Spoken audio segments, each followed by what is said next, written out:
Tired of the everyday routine? Ever dream of a life of romantic adventure? Want to get away from it all? We offer you Escape. Escape, designed to free you from the four walls of today for a half hour of high adventure.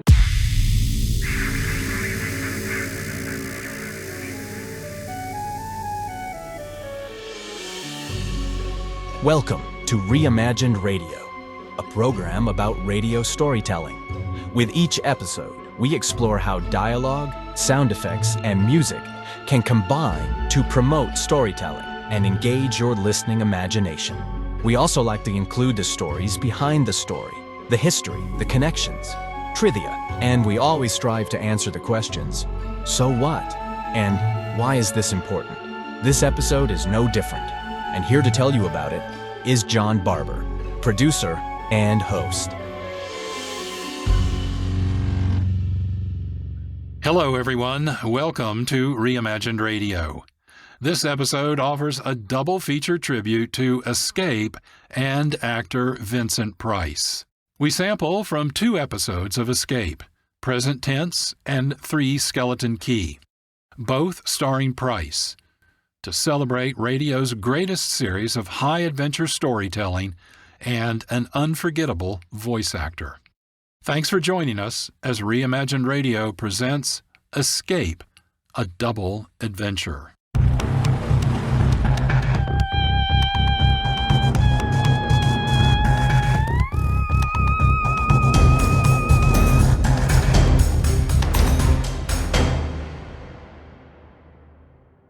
Escape was heard on the Columbia Broadcasting System 1947 to 1954. During that time, it was radio's leading anthology series for adventure drama, featuring a wide range of stories adapted from classic and contemporary stories by well-known writers, from science fiction to horror to murder mysteries. Escape is frequently cited as the finest radio adventure anthology series ever, and is significant for providing listeners a variety of literary experiences. The cast changed with each episode and frequently included well-known actors, like Vincent Price. Vincent Price is legendary for his stage, television, motion picture, and radio appearances.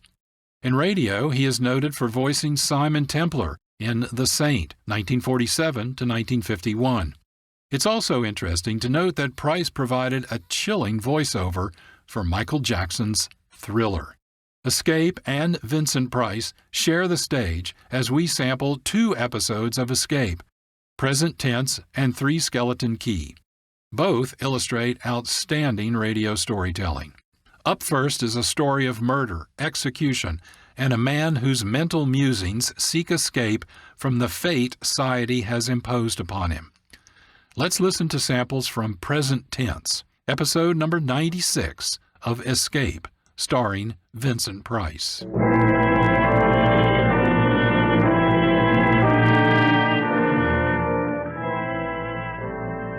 had been raining for some days now, and beyond the barred window, the leaden sky bleeds sorrow on the barren land, the lonely land, the land beyond the prison wall. The sky was blue when first I came here, blue, so blue. And now it has become as the walls of my cell, of all our cells. Dark, cheerless cells, these lifeless cells, these cells of men who wait to die. That wet sky, gray sky, cheerless sky. But it is beautiful.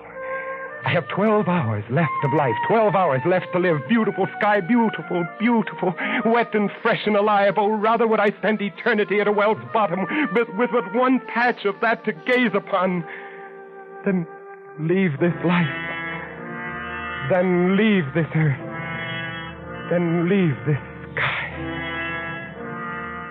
But leave it I must. The guard told me no man has ever escaped San Quentin's death row. Blocks and bars, guards and guns lie between me and the world beyond. No escape, not from here. But wouldn't it be nobler to gamble my life in bold attempt and lay it down in reckless resignation, eh? So, Now to get out of this super-guarded area. Oh, God! God! Hey, pipe down, cut it out. What's wrong? What's the matter with you? My gut here, it's killing me. Your gut, huh? I'll call a medic. Now, as I press, you tell me where it hurts. Everywhere, all over down here. There! Oh, don't touch that place again. Call the ambulance. Right. This man's got appendicitis. Oh, do something. Well, what do I do? Why didn't they send somebody with you? The interns are all tied up. They're giving shots today. Well, he's acting kind of crazy. Let's get him over to the hospital block. Now, hurry. I can't drive any faster. My windshield's steamed up. So wipe it. You got a rag? Yeah, here. You could use my handkerchief. Okay, pal, give him the handkerchief. Oh, my gun! What the... Keep right on driving through the gate, or the top of your head comes off. You won't get away with this? I will. I'm betting my life that I will. How far back is the prison? About 15 miles. At least that. Okay, pull over. I'm taking her from here. And you two. I want your money, your clothes. And then you can walk back and explain about me. Now I cross the border on foot and into Mexico.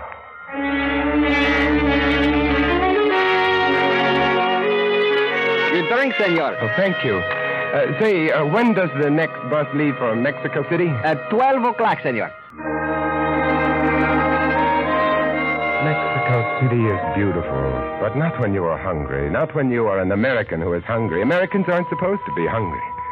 What can I do? All I know is writing, the writing of poetry. There is one place I might sell some poems. Pollen. His magazine prints some English stuff. Perhaps, well, why not? I have 3 pesos left. Buy some paper, a pencil, sit in the park, write, and storm the bastion.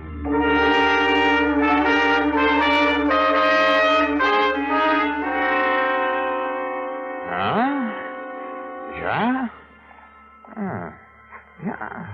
Das ist gut hier. Do you like them, Mr. Pollen? Yes, an advance. Too much. Take it. When the book. That it is. Right. Got the poem? I'll get them. Your name is? Smith. No good, $2. So true. I'll make a new one. Please do. And so? Good day, and I'll be back. Saturday. With the poem.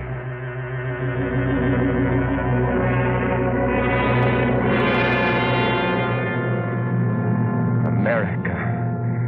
Miles below, the bleak brown mountains, the desert yellow and red. My own, my native land. My advance money went for new clothing and a round-trip plane ticket to Los Angeles and my new lease on life. In a small file under the eaves of the little house in Beverly Glen, there are poems, more than 1,000 of them, poems which no one has ever seen, poems written in the evenings after work, on Sundays. And now, with the beard and the hat and the glasses, no one will recognize me. A cane. I ought to carry a cane, too. Get the point. Does someone live there in the house? Has someone bought it? No matter. Get the poems, and then get back to Mexico City.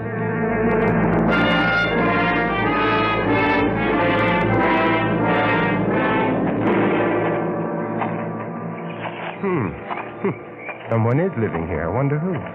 The hedge is trimmed. And my hammock. Someone's put on a new canvas cover. Fred? Get the door? Well, you get it yourself, baby. I'm shaving. Oh, all right. Yeah? Oh, no, it can't be. Well, what do you want? Her face, it's Mary, but I thought I killed her. Who is it, baby? Well, what is it, mister? What do you want here? Are you the lady at the house? Huh? Who's that at the door? Some creep with a beard. Yeah, I'm the lady of the house, but I don't want to buy anything. Well, what is it, Santa Claus? What do you want? Are you the man of the house? Yeah, I'm the man of the house. Hey, sweetmeat. I'll say. So what of it? I'm making a survey. I'd like to ask a few questions. May I come in? Well, I don't know. Ah, let him. What's the difference? Thank you. First, your name. Name? Yes, please. Fred Sneed. Hey, where's he going? Mister, what do you want in my kitchen? The cleaver, Mary. Don't you know me? Mary. Hey, who are you, mister? Look close, Mary. The cleaver. Put it down. Know me? Know the man you tricked into San Quentin? No, don't. Put down that...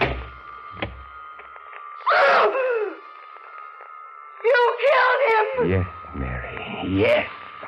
And now you. No!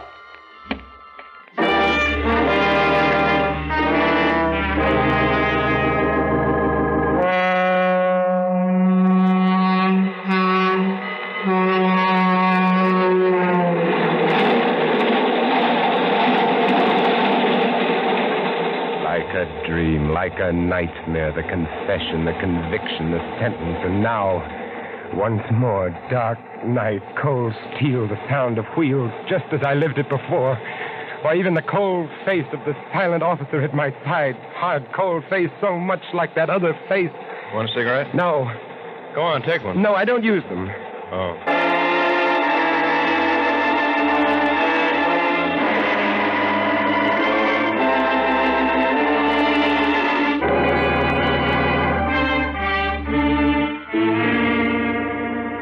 Confession, conviction, sentence, transportation, and,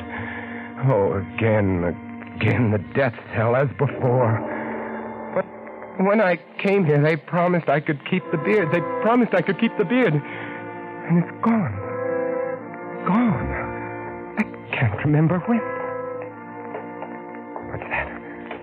Who's coming?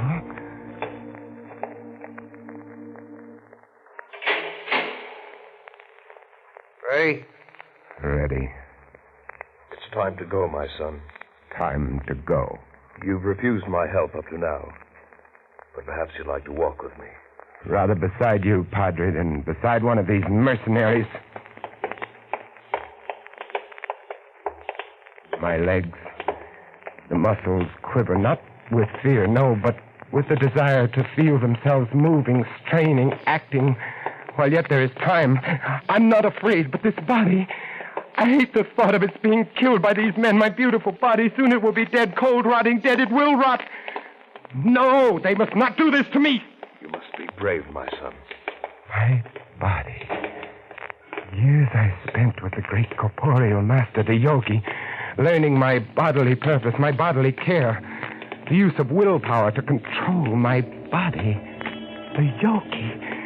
My teacher, yes. I shall use yoga. Suspend my breathing and become invulnerable to their gas. Suspend my body functions to the point of death and fool their doctor, of course. Oh, yes, the greatest escape of them all, and this time I must succeed.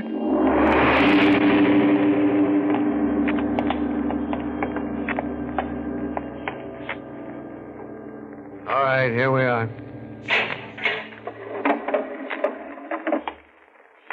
The room is so small. Somehow I had imagined it would be larger. And here is the chair. Yes, straps. Hood. All right, now just sit down. And over there, the glass. Take it easy. Small pane with the dark faces seen dimly through. The witnesses. Now lay your arms along these. The whole room is That's it. like some strange sort of time machine. Machine for launching a man into another dimension. So true. Yeah. I'd best begin to prepare myself. Relax. Relax. Must relax. It won't be easy. Now move your head forward a little. All right, put the hood down. Now, when you hear the pellets drop into the acid, don't try any tricks. Just breathe deeply, see? Fumes don't hurt, see? You just cooperate with us. Make it easy on yourself, pal. You know what I mean?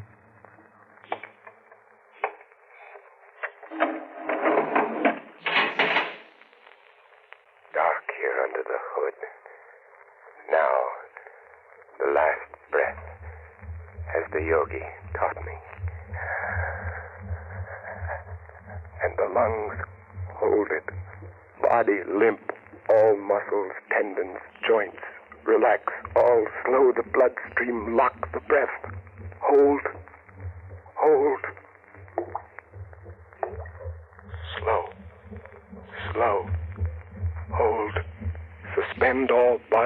functions. Hold. Fix the eye in. Suspended animation.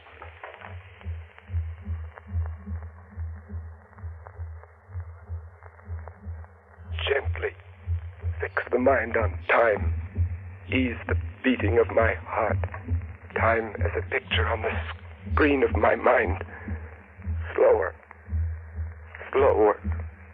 My perception is slower. The time seems to spin by now. Go slow, my heart.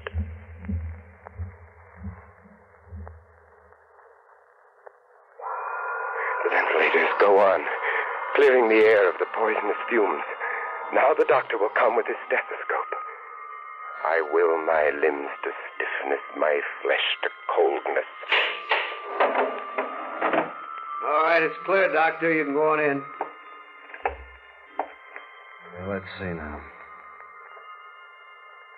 Respiration ceased. Heart stopped. By the authority vested in me by the state of California, I pronounce this man dead. I will myself to consciousness in 6 hours' time.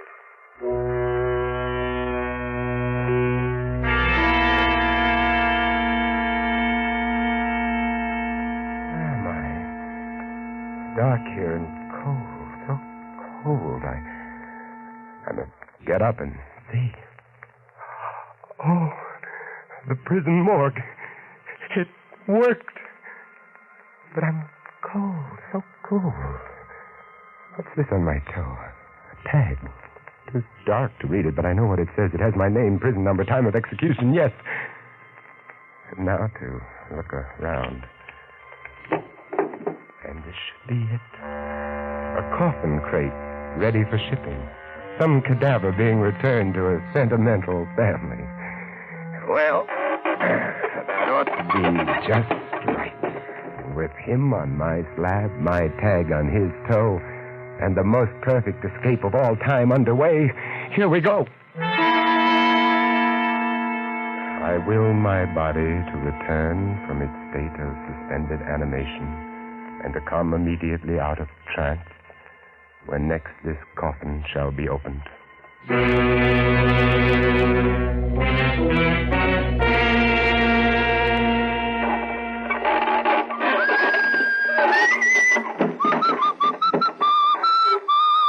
Hello, old man.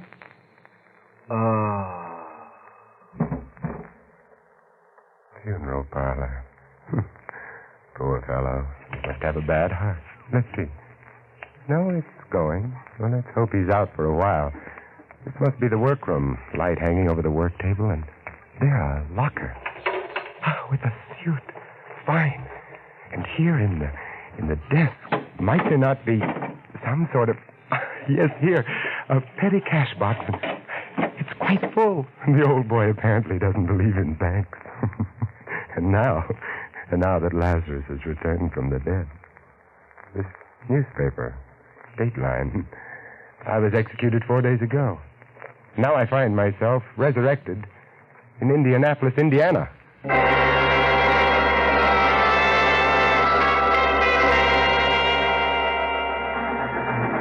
Los Angeles, California. This is Los Angeles. You can claim your baggage in the station or on the platform.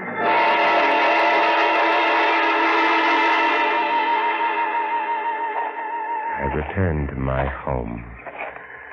Beautiful time to return home.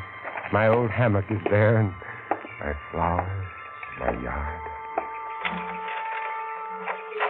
Oh, the house is empty.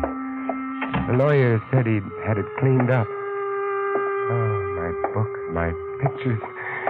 Here's my old pipe. I haven't smoked it in years. Mary didn't like it. But now she's gone.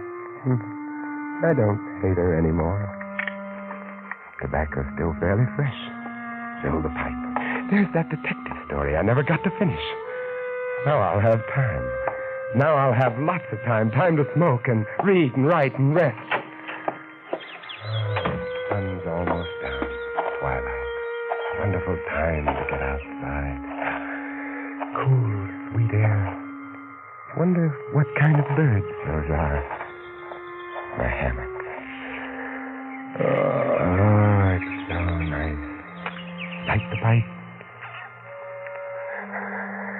And, relax. Wish I could remember what page I was on, but no matter. I can begin again. I've got all the time in the world. The rest of my life. Birds. And the sun is slipping out of sight. Death of the sun. How red the sky. How soft those clouds. So lovely, so lovely. What's that? Birds playing in the fish pond. Look at them. Happy birds. And listen. The neighbor is turning on his lawn sprinkling system. Lie here and smell the cool air.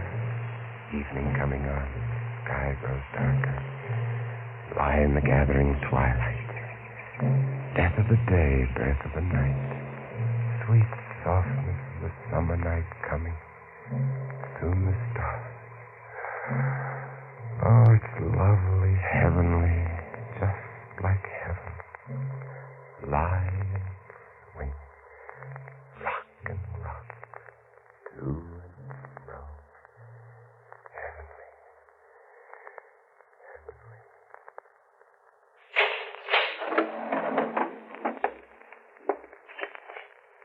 By the authority vested in me by the state of California, I pronounce this man dead.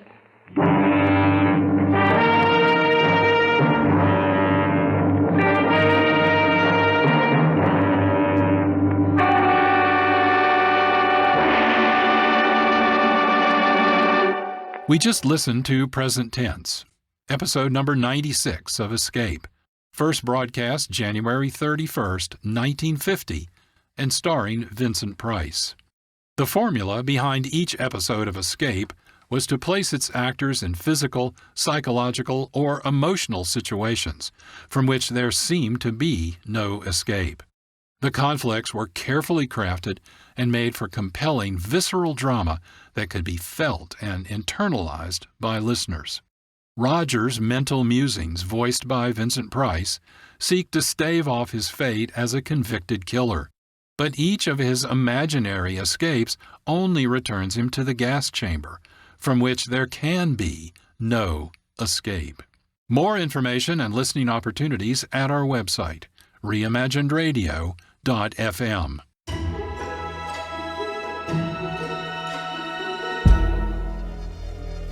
This is Reimagined Radio. I'm John Barber, producer and host. I'd like to tell you about the Fusebox Show, produced by Marc Rose.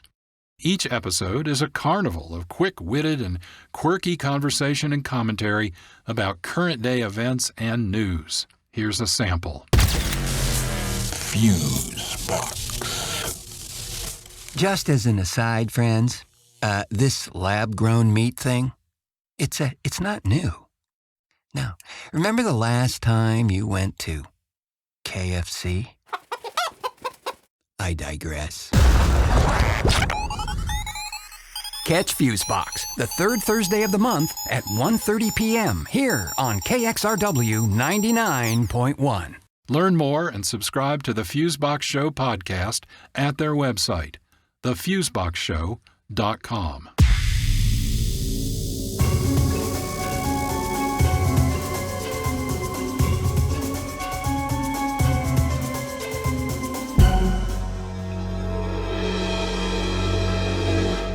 This is Reimagined Radio. We're listening to a pair of episodes from the radio adventure series Escape, both starring Vincent Price. We just listened to Present Tense. We'll listen next to Three Skeleton Key. Written by French writer Georges Gustave Toulouse, the original short story was first published in English in the January 1937 issue of Esquire magazine. Adapted by screenwriter James Poe and narrated by Vincent Price as the character Jean, Three Skeleton Key is often called, quote, the story about the lighthouse and rats, end quote. It is that, but oh, so much more. Three Skeleton Key is a classic classic adventure story. It's a perfect example of the escape formula, placing characters in impossible situations from which they must escape. And it's a perfect example of what reimagined radio is all about. Radio storytelling using voice, music, and sound effects. The sound effects in Three Skeleton Key are award-winning, by the way, voted Best of the Year in 1949 by Radio and Television Life magazine. Listen especially to the sounds of the rat hordes as they swarm the White House.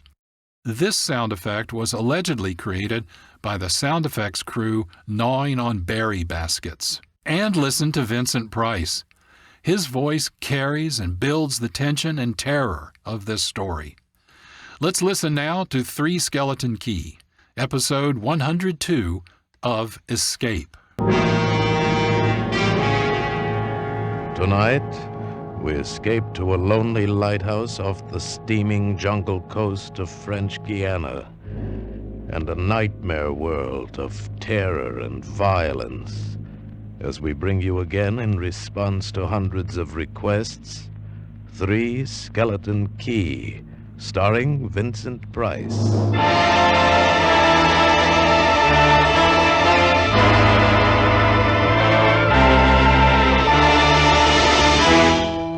Picture this place.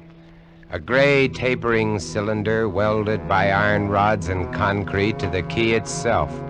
A bare black rock, 150 feet long, maybe 40 wide. That's at low tide. At high tide, just the lighthouse, rising 110 feet straight up out of the ocean. And all about it, the churning water, gray-green, scum-dappled, warm as soup, and swarming with gigantic bat-like devilfish, great violet schools of Portuguese man-o'-war, and yes, sharks, the big ones, the 15-footers. And as if this weren't enough, there was a hot, dank, rotten-smelling wind that came at us day and night off the jungle swamps of the mainland. A wind that smelled like death. A wind that had smelled the slow and frightful death that came one night to this bare black rock. Set in the base of the light was a watertight bronze door, and in you went, and up. Yes, up and round, past the tanks of oil and the coils of rope, casks of wicks, racks of lanterns, sacks of spuds and cartons and cans, and up, round and round. Over the light storeroom was the food storeroom, and over the food storeroom was the bunk room where the three of us slept. And over the bunk room was the living and cooking room, and over the living and cooking room was the light.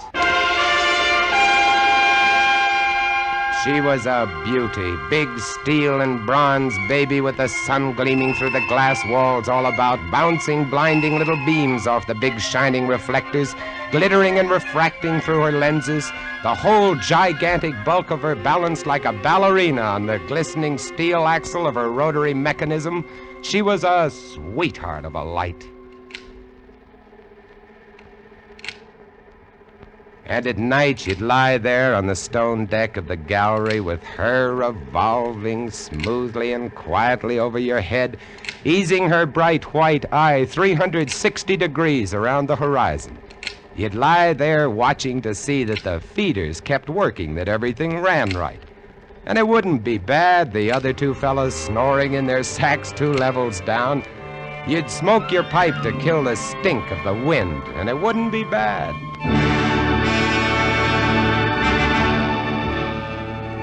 About those other two, Louis and Auguste.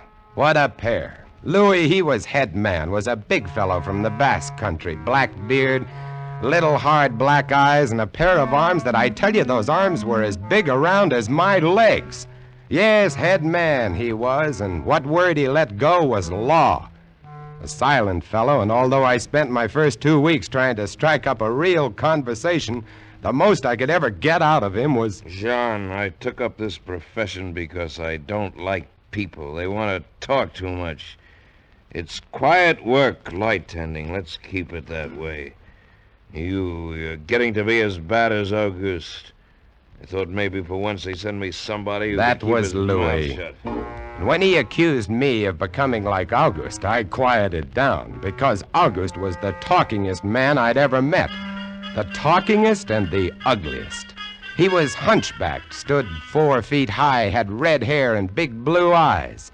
It seems he'd been an actor in Paris. Yes, indeed. Played in over 200 different productions, dear boy, at the Grand Guignol. Oh, but it was monstrous horrible, the way we used to scare the audiences. I was hated. Yes, they used to throw things and hiss and bare their teeth at me. Finally, it got too bad. I couldn't stand it any longer. I gave up the theater. My nerves, you understand. Yes, gave it up completely. I really did. Couldn't stand it any longer.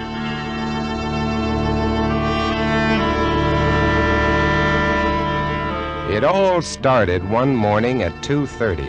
I was on watch, lying on the cool stone deck, pulling on my pipe, staring out at the blackness, the phosphorescent combers, and the big yellow stars, when out of the corner of my eye, I noticed something show up for a second, something the light had touched, far off.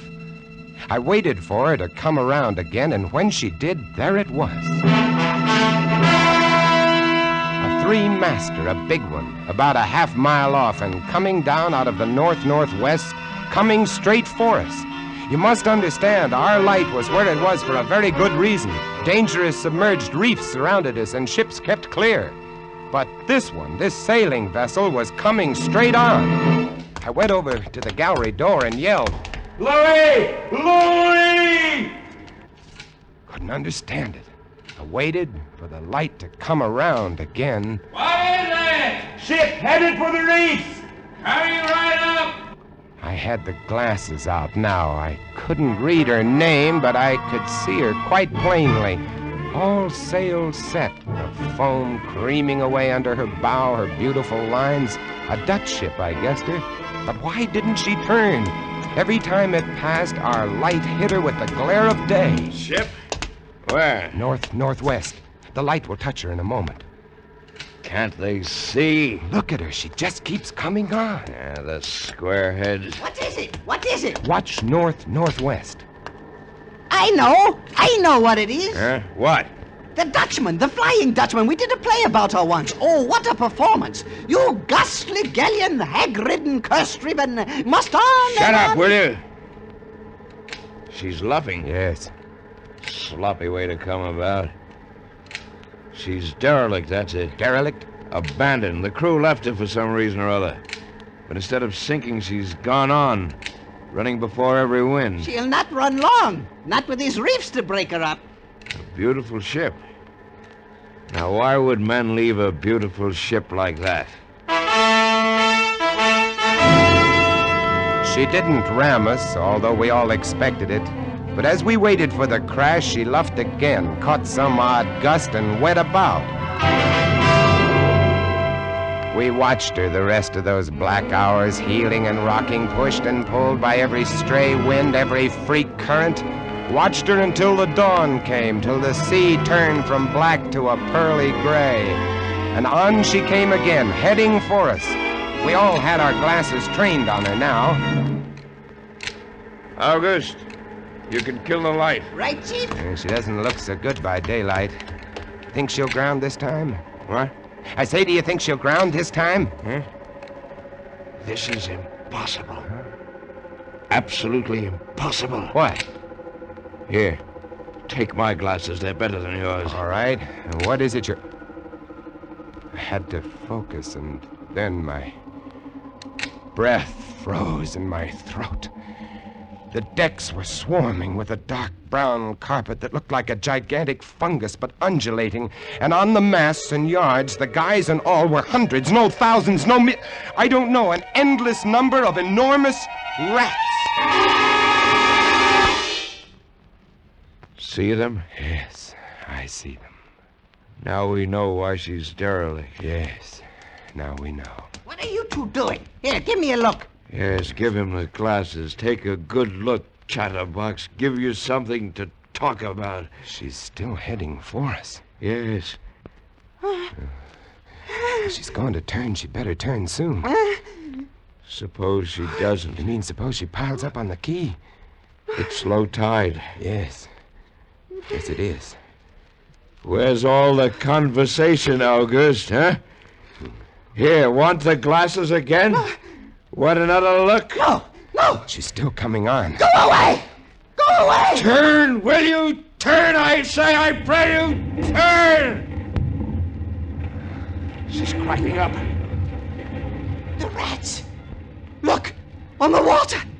Like a carpet! They're swimming. Sure, they're swimming. Those are ship's rats. But they're swimming for the rocks. The door below! It's open! Come on.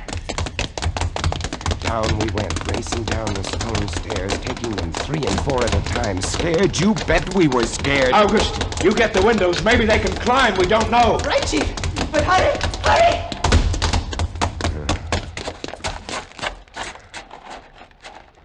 Look. See them? No. Oh, yes, I do. Up at the other end of the rock. Look at them. Millions. They smell us. Here they come. Close the door. Can't it stop? Here. Let me. Oh, move. You move. Heave. Made it. Holy. That was close. One guy in. Look, there. Get it! Watch him. He's kicking. He was as big as a tomcat, bigger. And his eyes were wild and red, his teeth long and sharp and yellow. He went for us, starving, ravenous, and we fought him, fought that one rat all over the room. It was, oh, believe me, I do not exaggerate, it was like fighting a panther. Got him. We better get aloft. As we ran up the winding staircase, we passed the tiny windows of the various levels, and at every one was a thick, wriggling, screaming curtain of brown fur. I was ahead of Louis, and I dreaded each successive level. Suppose they had found a way in. Look at them! Will you look at them? It's a nightmare. Will you look at them? The air of the gallery was thick and fetid with the stink of them. The light was dim, brown, filtered through the crawling mass that swarmed over the glass all about us. We could not see the sky. Nothing but them. Their red eyes, their claws, their wriggling, hairy snouts, and their teeth. The rats. They screamed and howled and threw themselves against the glass. They were starving. And we three, we stood very quietly. Oh, very quietly in the center of the classroom under our beautiful light. And we waited. What can we do? What can we do, Chief? Take it easy, old man. Take it easy. I just can't. It won't do any. Won't do any good to stand here and shake. That's right. Anybody want a cigarette? Yes, I have one, thank you. Good boy. We've got to keep calm about this thing. Here's a light. They don't like the fire, do they? Guess not. Give me another match. You don't like that much, do you, I say? Don't rile them, August. Give me some more matches. I'll strike them and strike them and strike them until they get scared and go away. They won't go away. Not until... Finish it, Chief. Not until what? Not until they've been fed.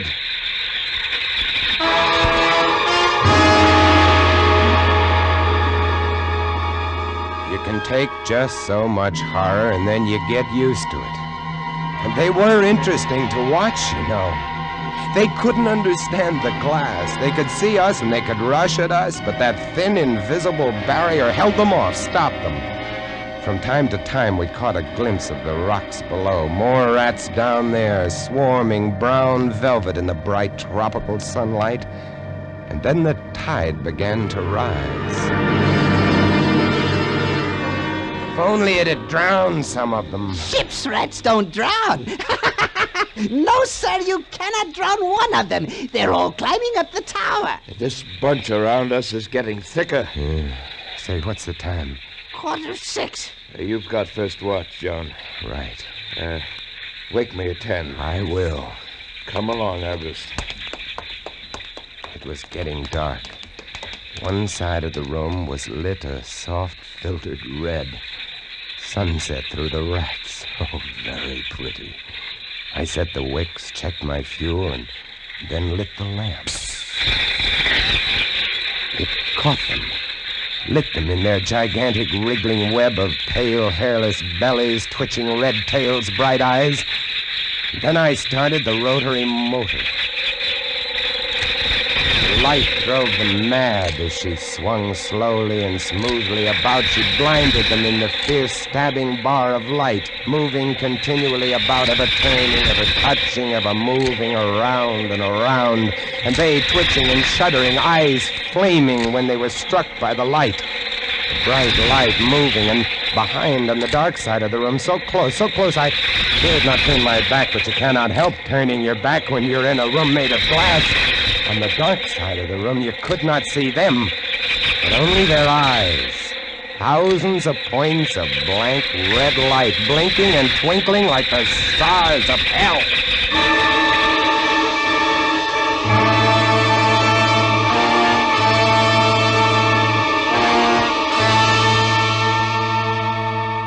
Louis relieved me at 10, but I didn't get much sleep that night, and when I came up into the gallery early next morning, there stood August, his back to me. He was bowing to the rats, waving his arms and making a speech. I am going to play once again that magnificent role which made me the toast of the Paris theatre.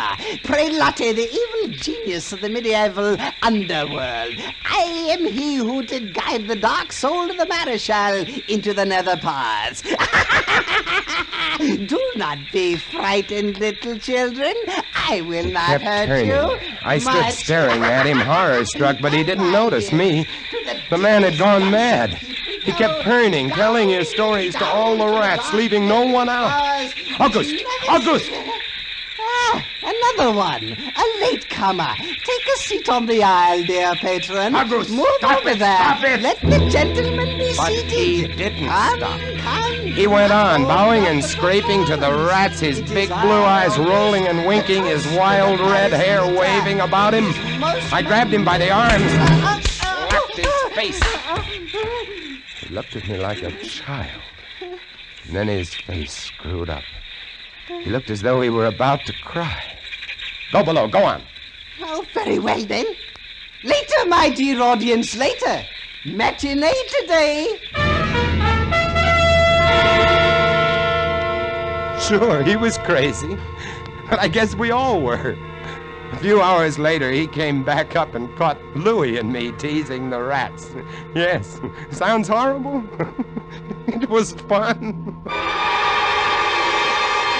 We could get right up against the glass and make faces at them. It drove them crazy. They would scratch away trying to get at our eyes. Louis was even cuter about it. He'd pull a piece of bread out of his pocket and press it against the glass. The rats would scramble into a solid ball, biting each other, clustering like grapes. From time to time, a whole knot of them would slip and fall 110 feet to the surf below.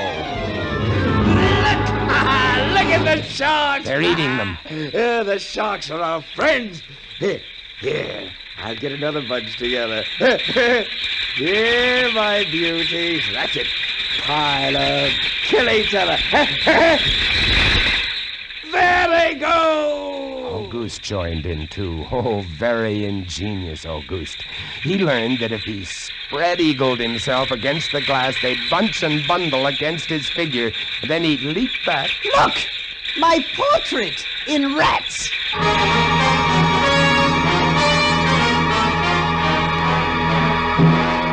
It went on all day, and then I was lying in bed. It was about midnight. I was very tired, and I was just beginning to fall off to sleep when I became conscious of a new sound. Couldn't figure it at first. I got up, lit the lamp, and went to the window. Even as I looked at it, I saw one of the panes begin to sag in. They had eaten the wood away. Louis, come quick! What? What is it? They found a way in. I held the glass with my hand. Now they were all going crazy, and assured of the success of this maneuver, were all nibbling away at the wood. Louis ran below and then returned with a large sheet of tin. We spread it against the window and hammered it into place. Even as we did so, we felt the heavy bodies thudding against the other side as the window gave way. That ought to hold. If it doesn't, we're done for. Rats can't eat tin. No, they can't. What was that? I don't know. It came from below. The storeroom window. They're in. They're swarming up the stairs. Drop the trap. Right. Two of them got in. Let's go after them. We didn't have to go after them. They came at us. I leaped to one side and grabbed a marlin spike, swung, and smashed one in midair. No! I whirled to see Louis with the other. It had ripped his hand open, and the blood was pouring all over the place. He held his hand aloft and kicked at the snarling rat. I stepped and swung and got him. My hand! He got my hand! That's both of them, Louis. I'll get you something to tie that up. Blood! Look at it! My blood! I'm bleeding! Now, don't worry about it, Louis. Here, look. I'll wind this kerchief around it. It'll be okay. Blood! There, now. It's not bad, just the flesh. And then I became conscious of another new sound. They were gnawing their way through the wooden trap door. I watched the wood fascinated. Even as I did, it began to give way, and a bristling, whiskery nose showed through. Louis, we got to go up. Next level was the living quarters and kitchen. I slammed the trap door there, too, but it, too, was wood. My blood. What are we going to do? I don't know. We'll be through this one in a moment. The gallery. The trap door in the gallery is metal. Good. Come on. We made it. We lay across the trap door exhausted, while below us the rats took over the entire tower. I could hear them howling and fighting over our food supply, our water, our leather. And all about us, the others screamed and glared in at us, swayed in a tangled mass, hypnotized by the ever-turning light.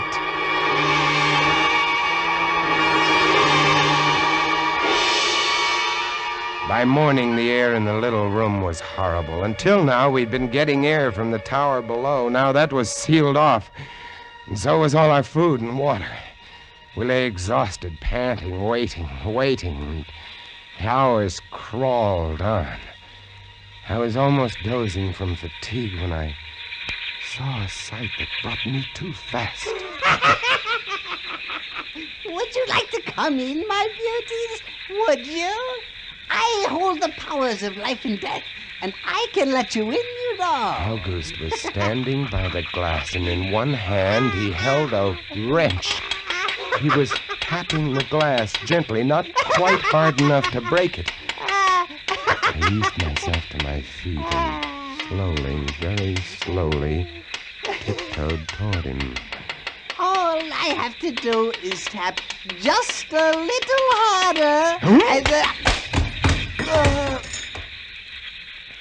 I found a coil of wire in the toolkit, and I trussed him up, fastened him to a stanchion in the center of the room. Louis was of no help. He lay on his side, looking at his bloody hand, weak and sick as a baby.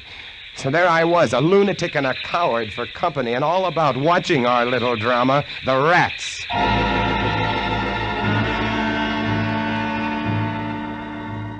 The day dragged by. The supply boat wasn't due for another 12 days. I don't know what they could have done if they had come. We had only one way of summoning them, and that was to shoot off distress rockets, but the rockets were 4 floors below. And even if they'd been right there in the gallery, I couldn't have opened a window to fire them. That night, I tended the light, but its flame was devouring our oxygen. The following day, we lay, thirst-tormented, starving, waiting, and the following night, I again tended the light, but the small supply of spare wicking we kept in the gallery had become exhausted, and quite suddenly, about midnight, the light went out. There's nothing I could do. Wicks were stored 3 levels below. Nothing I could do. Nothing. From time to time, I'd strike a match to see the clock. When I did, it lit up the million red eyes about us. All about us. Watching. Waiting. Below, it had grown quiet. They'd cleaned us out, and now they, too, were waiting. All waiting. And then the rats, quite suddenly, were silent. And then I heard it.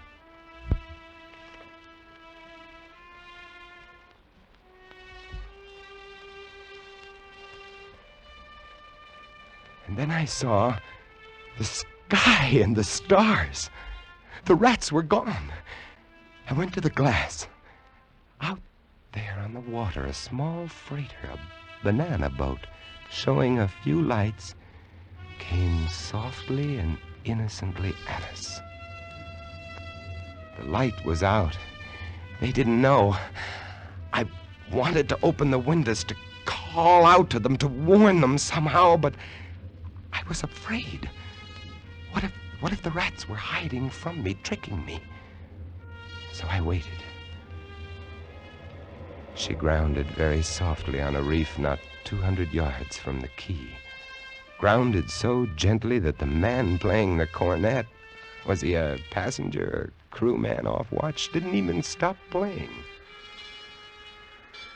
They tried washing her back off. I could have told them to save their fuel. The tide was rising, would have floated her free. And I waited.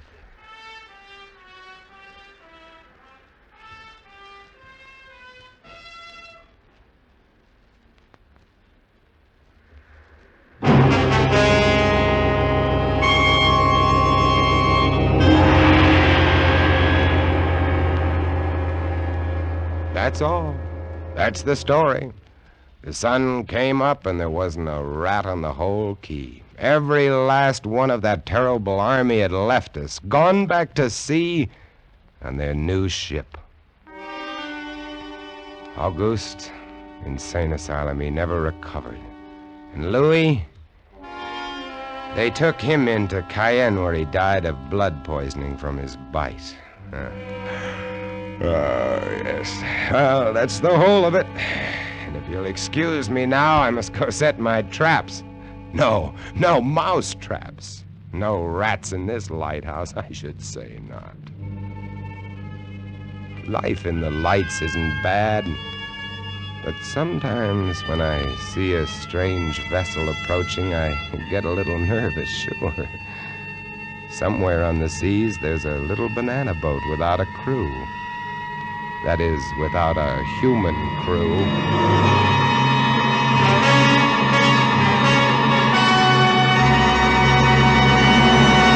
Escape is produced and directed by William N. Robeson. Tonight we have presented Three Skeleton Key by George Tadouse, adapted for radio by James Poe and starring Vincent Price as Jean. Supporting Mr. Price were Harry Bartell as Auguste and Jeff Corey as Louis.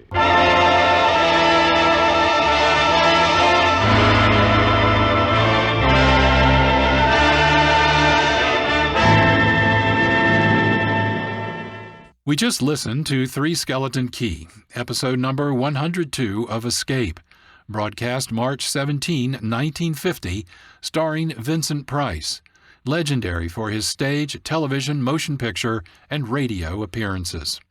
Price performed Three Skeleton Key twice for Escape. This March 1950 performance was the first.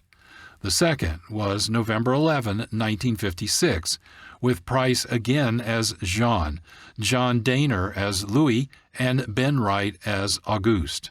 In the opening, you heard the announcer saying this March 1950 performance was in response to, quote, hundreds of requests, unquote, for the repeat of an earlier performance.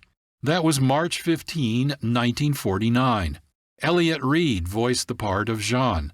William Conrad was Louis, and Harry Bartell was Auguste. Frequently cited as the finest radio adventure series ever, Escape is significant for drawing from adventure classics and contemporary original scripts to provide listeners a variety of literary experiences. I hope you enjoyed our double feature focus on Escape and Vincent Price as examples of excellent radio storytelling. More information and listening opportunities are available at our website, reimaginedradio.fm.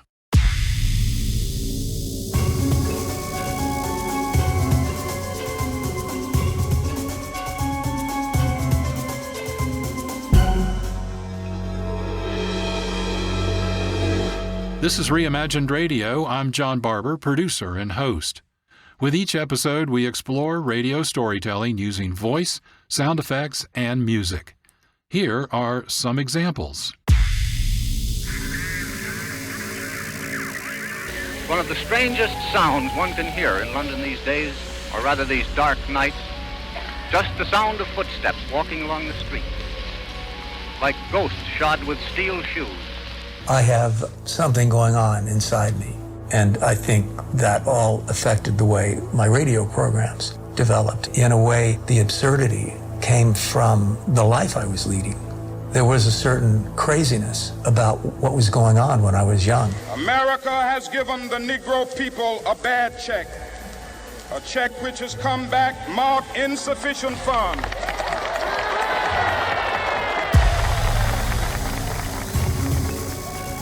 Reimagined Radio. Nothing to see, everything to hear.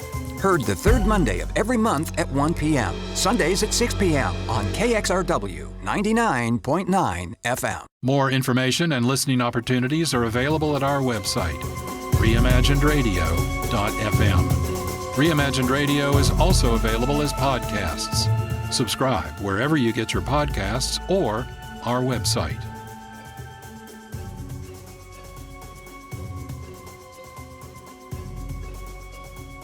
This episode was written by John Barber. Sound design, music composition, and post-production by Marc Rose. Graphic design by Holly Slocum with Sydney Nguyen.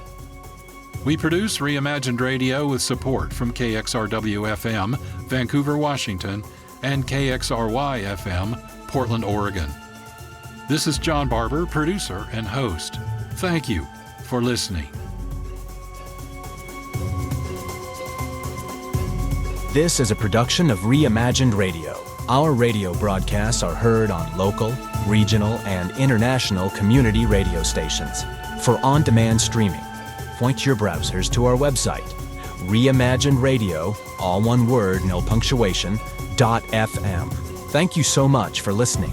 And please join us again for another episode of Reimagined Radio, where we will continue our exploration of radio storytelling.